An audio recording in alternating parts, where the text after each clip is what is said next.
Hello, everyone.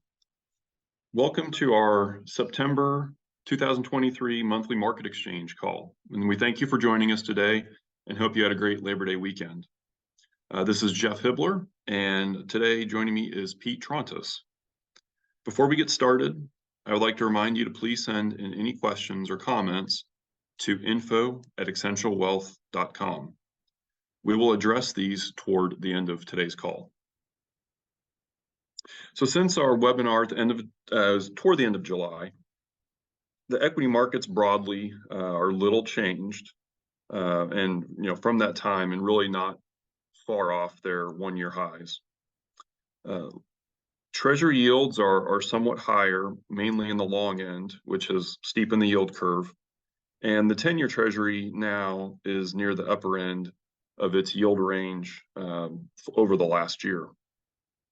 With summer now officially over, activity in markets does tend to pick up. We're through the summer doldrums. And right now, the investors' focus is on the next Fed meeting on September 20th. It seems likely that the Fed's going to leave policy unchanged at this meeting, and more on this in a bit in our call. For now, the market's been digesting second quarter earnings, which at this point are pretty well wrapped up. So we thought now is a good time for us to discuss them. So good afternoon, Pete. Let's go ahead and jump into it. What are your initial takeaways from second quarter earnings? Good afternoon, Jeff. So let's look earnings. Overall, if you were to step back and just take a bird's eye view, you would say that earnings for the most part has been a mixed bag.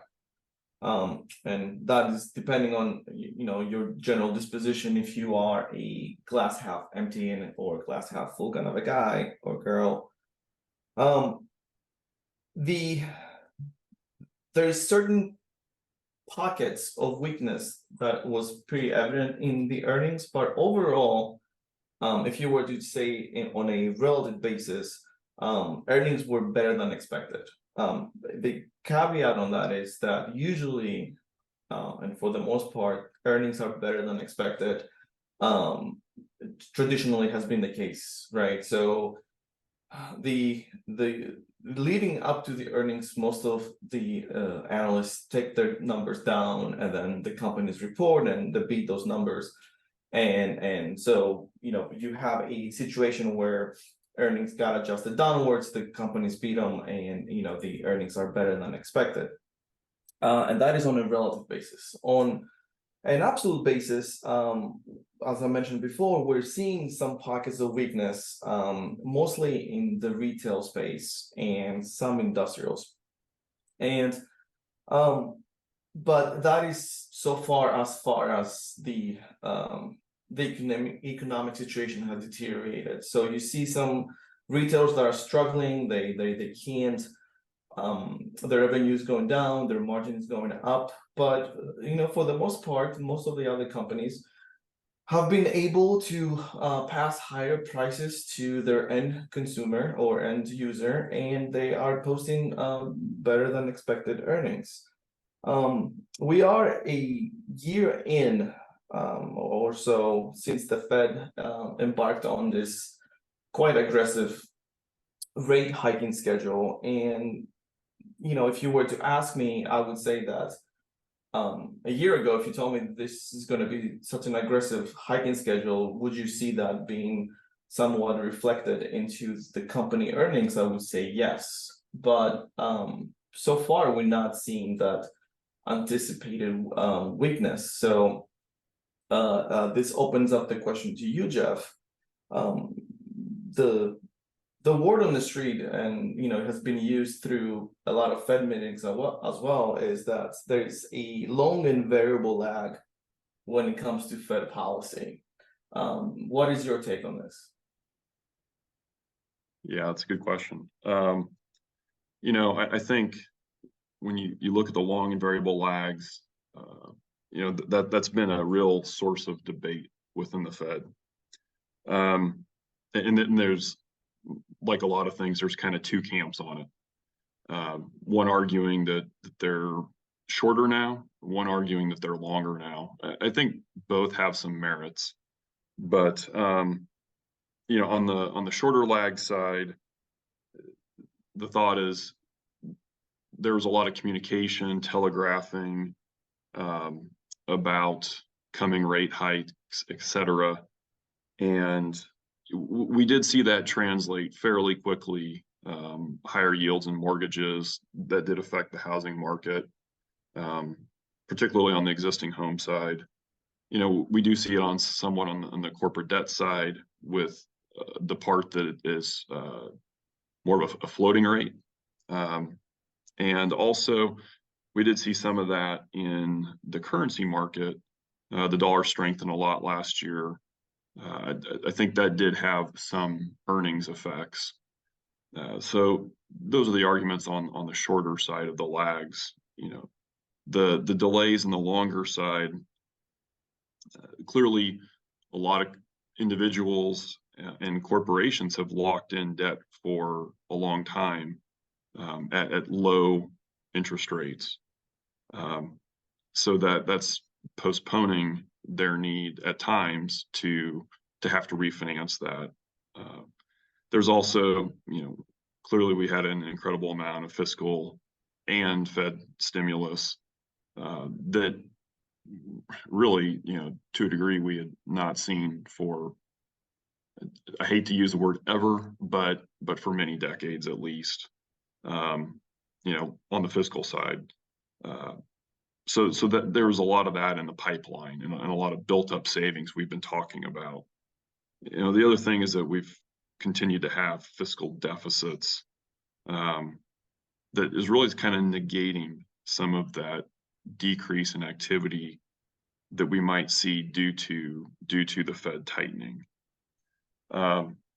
So all that said, I think we're now starting to see some of the lagged effects. The labor market is a key area to look at, and we're starting to see the gradual cooling in it. And I think kind of in a minute, Pete, I'm going to turn it back to you because I want to get your take on this too. But I think we're starting to see kind of some of those gradual effects. And the other thing to keep in mind is that we do tend to have this debate in every Fed tightening cycle.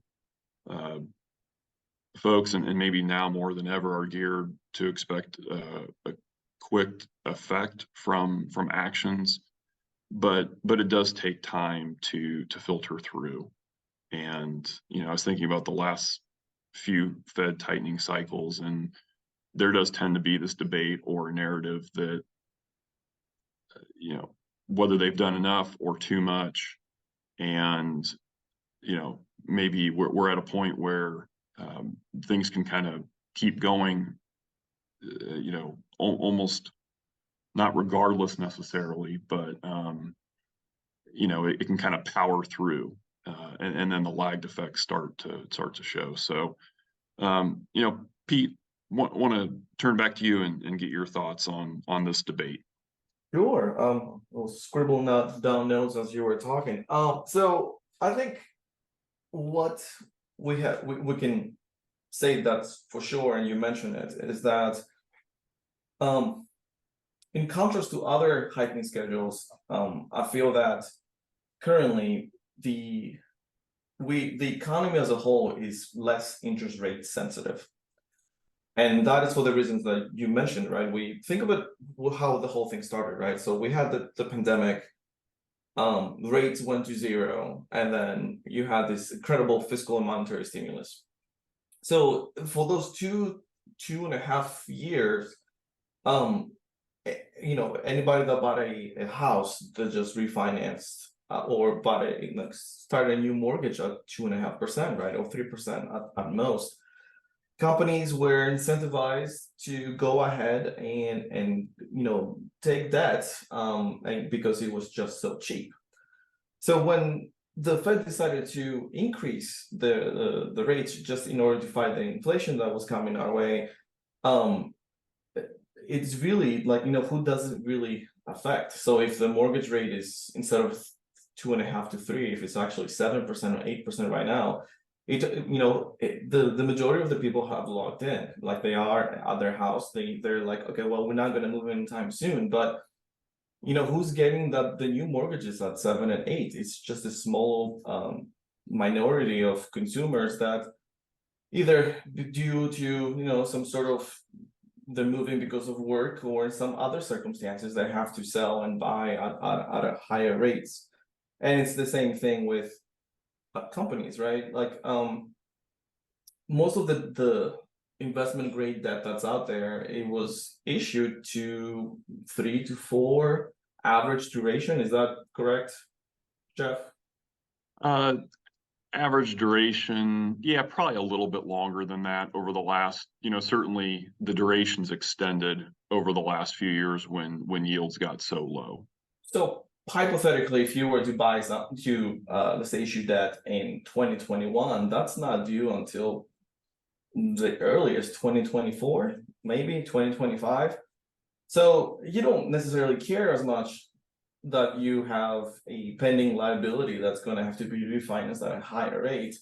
At the other hand, all your assets, right? So like let's say if you're just an individual, your money market account, or if you're a corporation, any asset that you have, short-term commercial paper is actually getting it's giving you a interest, right? So you're net positive on your net interest payment, right? So you receive more than you actually pay out.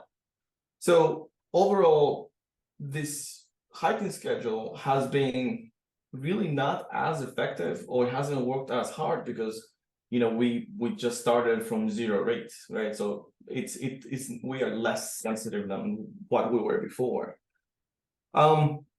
We are seeing some pockets of weakness, and we can see this taking effect, but it has for sure surprised me about how long we have has actually taken to actually see that weakness come through. And it's not by any means enough to say, well, this is actually happening. It's just little pockets of space that we see the weakness.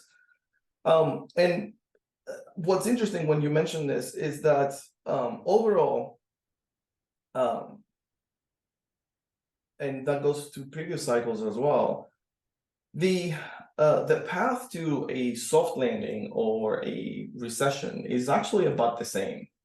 The same indicators start falling, and the same actions are happening into the economy up until we hit employment. So if employment remains relatively strong and we don't see a lot of weakness coming from there, then we are going to, for the most part, experience some sort of soft landing scenario.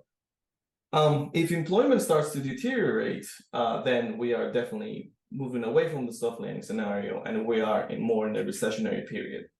So, over the past, I want to say 2 quarters or so, we have been monitoring employment, and every time some of the employment numbers are actually starting to weaken, we're like, well, this is it. And sometimes, and then the next month they pump back up. So you're like, well, this is being delayed. So the entire market is waiting for employment to actually is monitoring employment, and its progression through these months in order to actually say, well, these things are going to get worse or things are going to get better. So our take is essentially that we're not necessarily seeing enough of employment weakness to say, well, the recession is imminent. It's going to happen next month or 2 months from now. But that, I guess, it's subject to change as the data changes. Yeah, Pete, something I want to kind of roll back, something you mentioned sparked a thought, and I want to kind of roll back into our previous earnings discussion is, with employment, we've seen some wage costs going up, and with margins, you did say companies have been able to generally pass on higher prices. And one thing that tends to kind of lead to the harder landing versus a softer landing is a drop in profit margin. So, thinking about all those things, how have, in the last quarter, but also, kind of you're talking over the last year, how have margins been holding up? It's variable, and I guess it speaks to the position that you have as a company in your own supply chain. So if you are the focus or the center of the supply chain, for the most part, you can push everybody else to take the margin hit, and you're going to be the last one to actually reduce your margins. Think of Apple, right? Apple is the behemoth in its supply chain. So when things get kind of shaky, that everybody else takes a cut instead of Apple, right, in their margins. So we have seen lower margins, and most of them are coming through labor costs. So it could be true or not true. We're not really able to see what's actually behind all the financial statements and so on and so forth. But whatever is coming through, the cost that is coming through is less on the gross, so it's less about the cost of goods, and it's more about the labor costs, and that is starting to bite across the board. Some companies, of course, have taken that increase in cost and then just added on to the final product. So as a consumer, we're paying more, and some of them have not, and you see the reduced margin. So I guess what I'm trying to say is, like, you can see it across the board, but it's very it's not enough to say, well, this is definitely the trend. Like, you see the margin hit in companies that don't necessarily have the power to push the margins to their end users. So at this point, it kind of sounds like more for lack of a better term, the weaker links are getting a little bit of the pressure, but the stronger players have been able to protect them. So it's probably, if I were to generalize it, it's indicative maybe of a slowing environment, but not a contractionary environment. Yes, that's a pretty accurate way to say it. Again, if you squint really hard, you can see some weakening, but not enough to say, well, this is definitely happening. Yeah. And that comes in, the labor cost. It's what we tend to see with companies is they're trying to protect their margins, and when they start to get some pressure, they try to cut all sorts of costs, and labor tends to be kind of the last one typically. Yeah, and I think it has to do mostly, and I guess this is recency bias. If you read through the earnings reports and talk to the CEOs, most of the situation can be explained. If you go back to COVID, and it was so hard to get people in, right? It was so hard to hire people that having that recency bias, most of companies would rather actually try to cut costs anywhere else than actually shed labor, because in their minds it's going to be very hard to replenish when the time comes. So they're, in a way, they're just postponing it. And to be honest, as we mentioned a couple of minutes ago, their interest cost hasn't risen yet, so they can still somewhat find little pockets of space within their balance sheet to cut costs, and they rather cut costs somewhere else than actually cut costs in labor. Labor will be the last one to actually fall, and that is, we're going to go from labor hoarding to labor shedding, but we have not seen that yet. So, and again, this is the key criteria or key differentiation between having a soft landing and going through a recessionary period. Yeah, indeed. I'm going to go ahead and transition. There's a couple questions that have come in, so we'll go ahead and address those. And one of them, quickly, we've been talking here about corporate debt, and one question did come in about the interest rates are higher now, and why have investment grade issuers been active in the market, and particular discussions about this week. And, just from a general dynamic there, a couple technical factors. One, you come back after Labor Day, and September tends to be a busier month in general. A lot of issuance slows down over middle to end of August due to holidays and vacations, et cetera. But generally in the investment grade market, probably a little more than the high yield market, there's just kind of a general level of activity. Financials have to issue a fair amount of debt for regulatory purposes. And then a lot of companies tend to just carry a particular debt load the way they manage their balance sheets. So it's not atypical. Clearly, as we were mentioning before, that corporates did issue a lot of longer term, lower coupon debt, and kind of what we'd call push their maturities out. And so, another thing that we're monitoring with respect to slowdowns, recessions, et cetera, is kind of what we call the maturity wall, when there's a lot of maturities coming. And corporations have been able to manage that pretty well, which gives them flexibility. And Pete, you just actually, I think, mentioned this, gives them flexibility, in their business plans and their financing plans, et cetera, that they don't have to immediately worry about a debt rollover. Speaking about the market in general. The other question, go ahead, Pete. I'm sorry, just mentioning this. Do you have any ballpark figures about the wall of maturities for next year or the next couple of years? Yeah, I was actually just reading something about that the other day. It tends to get a little more high yield focused, because that market can really shut down at times, and those companies are the most sensitive to being, having to roll over their debt.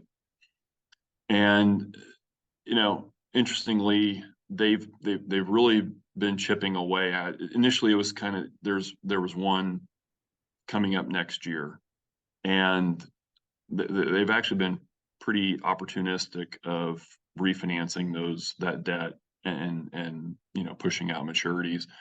Right now, they clearly have that the market as a whole has some work to do there, but really it's kind of 2025, 2026 is kind of where it's,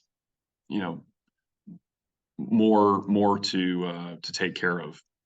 And, I think probably if you're a corporate treasurer, you've got some time there.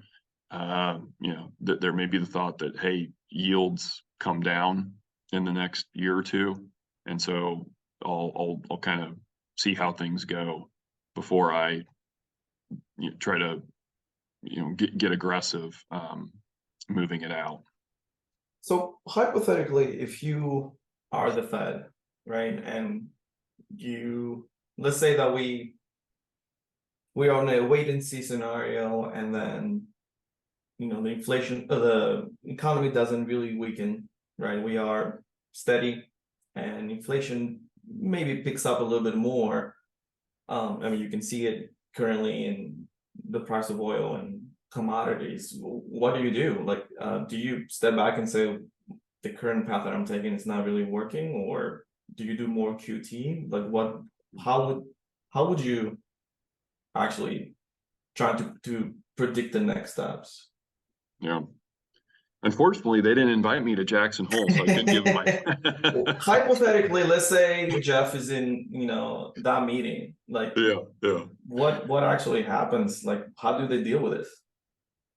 I think a couple things they've indicated is that while they're likely near or at the end of their hiking cycle, they anticipate holding a restrictive stance and holding that rate for, kind of an extended period of time.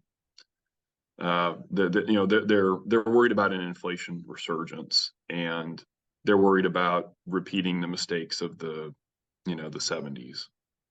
And so I think that's one thing. And I think by them indicating they've got probably one, in their data that they've got one more hike they're anticipating. Whether they do or not, we'll see. But that's taking the focus off of the next move being a rate cut as opposed to a rate hike or holding flat. I think the other thing, and you just mentioned this, Pete, was, their quantitative tightening program or the reduction in their securities holdings. And something that the Chair Powell said at his last press conference, we've actually talked about this internally some. It was almost kind of a passing comment at first, but I think the market has digested it. We've thought about it. There was probably a little more, not enough importance was initially placed on it. And he made the comment that, next year they're projecting to cut rates by, about 1%, give or take. But if they did follow that, projection, they would likely continue to let those securities roll off and shrink their balance sheet and, kind of withdraw that liquidity piece from the market. So, I think they're trying to engineer the soft landing, and that's clearly what we all want to see. It's just, as we've seen in the past, that's an extraordinarily hard thing to do, especially with where inflation got to. And so it is, though, telling that they see it's kind of a new page in the playbook now.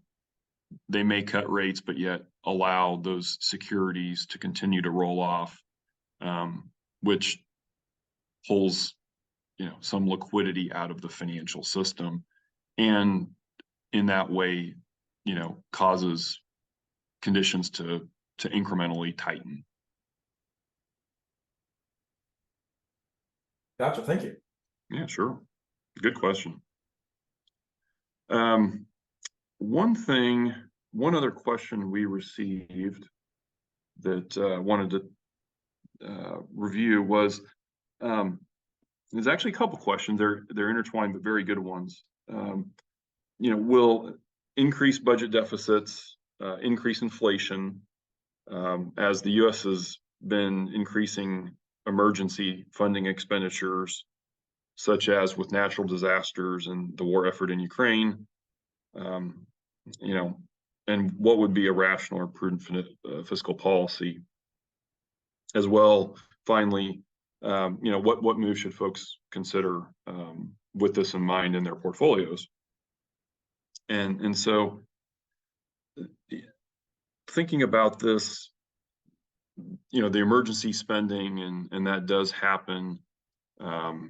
Things kind of always come up. The war in Ukraine, that funding will probably, hopefully it ends soon, but that will certainly add up over time. I think, though, those just in their magnitude are much less than kind of the overall budgetary issues we're dealing with, both from an entitlement standpoint and other large stimulus type programs that we've seen. Clearly, it all adds up, but if you just kind of look at the overall size of the budget, those are probably the more impactful issues. Clearly, when we're having a very solid economic expansion as we currently are, unemployment is at very low levels. Wages have been relatively strong. I think the prudent thing to do is to bring down our fiscal debt to GDP ratios, and we've seen them drop a little bit lately because GDP growth has been pretty solid, but the projections, as murky as they are over time, there are challenges there. So it's, I don't have a great answer for that. It seems, there isn't currently on either side of the aisle the will to start, getting in, reducing deficits, from my standpoint. Clearly, that does need to be happening. It can't persist that way over time. It does seem like a conversation we've had for quite a long time, but it's something serious that needs to be addressed. Uh, as far as any particular moves with portfolios, certainly those are always specific to every individual client, and the investment team encourages clients to work with their advisor to help determine that plan based on their goals and risks. But I think something, and Pete, this was you've talked about patient and balanced, and our team broadly recommends to have diversified, balanced portfolios, and I think that certainly there's many unknowns that we face in the markets and economically, but that tends to be, particularly maybe right now, at inflection points in the economy, is advice we'd recommend. And Pete, I don't know if you have anything to add on to that. Sure. So, and I guess I'm gonna take the easy way out. I'm gonna answer by asking you another question. So is it fair to say that deficits would not truly matter until the market says that they matter? Because, like, we have these deficits and corporate spreads are not moving up. You're not seeing what's what we call it, the bond vigilantes being very, very upset about it. Is that fair? Yeah, I think that is fair. It tends not to be an issue until, like you said, the markets say that it is. Yeah, I think we saw a little. I mentioned in the initial remarks about longer maturity yields moving up, and I think some of that had to do with the Treasury's recent debt issuance projections, and everybody, quote, kind of knew they were going to be going up. It was just the understanding and kind of laying out the next several quarters they're going to be going up. And I think just that kind of realization did impact the markets there. So a lot of other things going on in the markets with Bank of Japan and else, but I do think that was one thing that is impacting it. And then back to your comment earlier about the Fed's balance sheet, that they're likely in the mode of running things down as opposed to expansion. So the markets have to make room for that. The marginal investor to buy that debt, and so it's and we see at auctions, that debt is issued without any issues, and there's a lot of demand, but it's certainly over time something, of course, we're always monitoring, but you don't want to see it get to the point where the bond vigilantes are in full riot form to get the change made. The proactive action would certainly be preferred with that. You know what? Actually, we just got one last question in. And Pete, I'm going to ask you, you've talked a little bit about this, but we've got student loan repayments. That program here it looks like they're going to start requesting repayments. What impacts are you anticipating as students or borrowers will need to start paying back those loans, impacts on GDP and corporate earnings. Sure. So I think let's talk in absolutes, because honestly, I have no idea if this will get revised further down and say, well, I guess we've seen the current administration trying to lessen, or whatever the right word would be, the debt burden that you have from student loans, right? So we don't know if there's going to be another effort to make the student loans be forgiven, or any other sort of form. But let's say at face value and say there's not going to be any forgiveness and everybody has to start paying again. I don't think you can argue that would be negative for the GDP growth and for corporate earnings.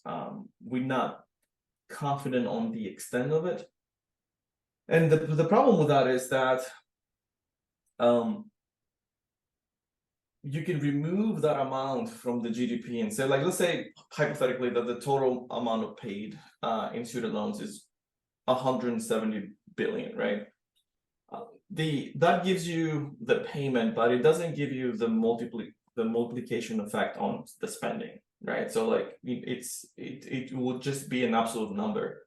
So we don't know what that correlates to when it comes to further spending. And then if the corporate earnings, let's say that you're a retail company and the majority of your clients are young people that have student payments, right? And all of a sudden your revenue growth goes from 20% up, it goes to flat or even negative. You pay other companies for your services, right? So let's say that you're a tech company, you pay for your server database, right? And you pay other capex expenses. So that one person missing or making a payment it has a multiplication effect to other spending. So I think it could be a larger issue, a certain one that we're not seeing the effects, or we're not really clear on the effects of it. But again, it's a little bit uncertain how much of the debt will be eventually forgiven. And if I think I read, and I'm happy to be falling behind those news, that there will be no penalties if you missed a payment for the next 2 to 3 months or so. Is that fair? Yeah, it's been a little fluid. And I think, Pete, you kind of framed the full force case that Yes. payments are now due, and borrowers need to start repaying them. And as you said, there's been different suggestions, or kind of adjustments put out there that, yeah, if over a certain period of time, months, I think at one point I even heard up to a year, that there wouldn't be any penalties. So part of the unknown, I think, is that how will borrowers react to that? Will they just wait and see if maybe some other adjustment gets passed, or do they decide, all right, I'm going to go ahead and start making some payments because it looks like we're through that?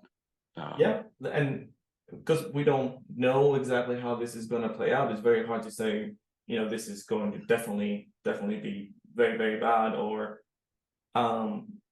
not be as bad. It's just, if you take it at face value, you would certainly see a weakness in the GDP numbers and corporate earnings, right? Like that amount of spending is being removed, is being taken out of the equation.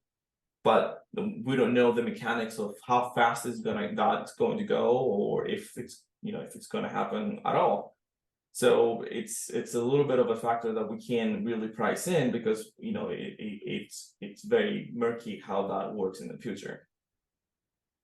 Yeah, and, some borrowers possibly set aside their payments, or parts of anticipated payments. So it's certainly, it's like you said, it's a difficult one to gauge. it's something that is going to be, again, one of those closely monitoring situations, to see what the impact is having on the consumer.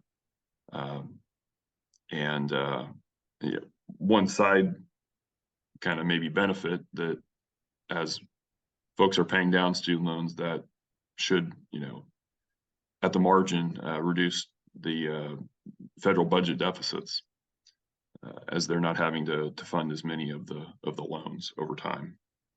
But okay, well, those were great questions today. Love the engagement, and enjoy discussing them. At this point, we'll go ahead and conclude today's call. We hope everyone will join us next month. It'll be next call will be Tuesday, October 3rd at 12 p.m. Eastern. Again, thank you for joining us today, and we hope that everyone has a great rest of your week.